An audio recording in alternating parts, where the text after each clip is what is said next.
ক্ষমতার অপব্যবহার আর দুর্নীতির মাধ্যমে রাজধানীর উন্নয়ন কর্তৃপক্ষ রাজুক থেকে প্লট গ্রহণের অভিযোগে সাবেক প্রধানমন্ত্রী শেখ হাসিনা ও তার বোন শেখ রেহানা, বোনের ছেলে রাদওয়ান মুজিব সিদ্দিক ববি, মেয়ে আজমিনা সিদ্দিক, টিউলিপ রিজওয়ানা সিদ্দিকের বিরুদ্ধে পৃথক ৩টি মামলা করেছে দুর্নীতি দমন কমিশন দুদক। সোমবার দুদকের ঢাকা সমন্বিত জেলা কার্যালয়ে মামলাগুলো দায়ের করা হয়েছে। দুদক মহাপরিচালক মোহাম্মদ আক্তার হোসেন মামলার বিষয়টি নিশ্চিত করেছেন। আলাদা ৩টি মামলায় শেখ রেহানা, তার ছেলে রাদওয়ান মুজিব সিদ্দিক ববি ও মেয়ে আজমিনা সিদ্দিককে প্রধান আসামি করা হয়েছে। অন্যদিকে টিউলিপ রিজওয়ানা সিদ্দিক এবং সাবেক প্রধানমন্ত্রী শেখ হাসিনাকে সহযোগী আসামি করা হয়েছে। এছাড়া প্রতিটি মামলায় ১২ থেকে ১৩ জনকে আসামি করা হয়েছে।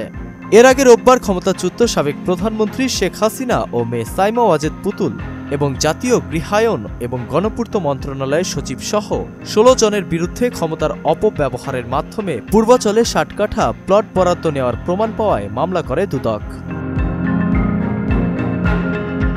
মূল অভিযোগে রাজনৈতিক বিবেচনায় সরকারের বিশেষ ক্ষমতা বলে শেখ হাসিনা ক্ষমতার অপব্যবহার করেন অনিয়ম ও দুর্নীতির মাধ্যমে রাজউকের ঊর্ধ্বতন কর্মকর্তাদের যোগসাজশে নিজের ও ছেলে সজীব ওয়াজেদ জয়, মেয়ে সাইমা ওয়াজেদ পুতুল, বোন শেখ রেহানা, বোনের ছেলে রাদওয়ান মুজিব সিদ্দিক ববি ও মেয়ে আজমিনা সিদ্দিকের নামে পূর্বাচল নতুন শহর প্রকল্পের ২৭ সেক্টরের কূটনীতিক জোনের ২০৩ নম্বর রোড থেকে ১০ কাঠা করে মোট ৬০ কাঠার ৬টি প্লট বরাদ্দের অভিযোগ রয়েছে।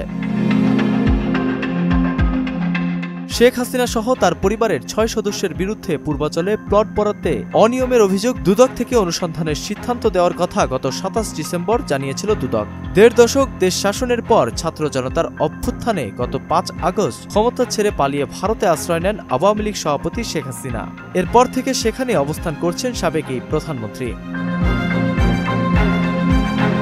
নাসিমুল বারী, সৌরভ, মোহনা ডিজিটাল।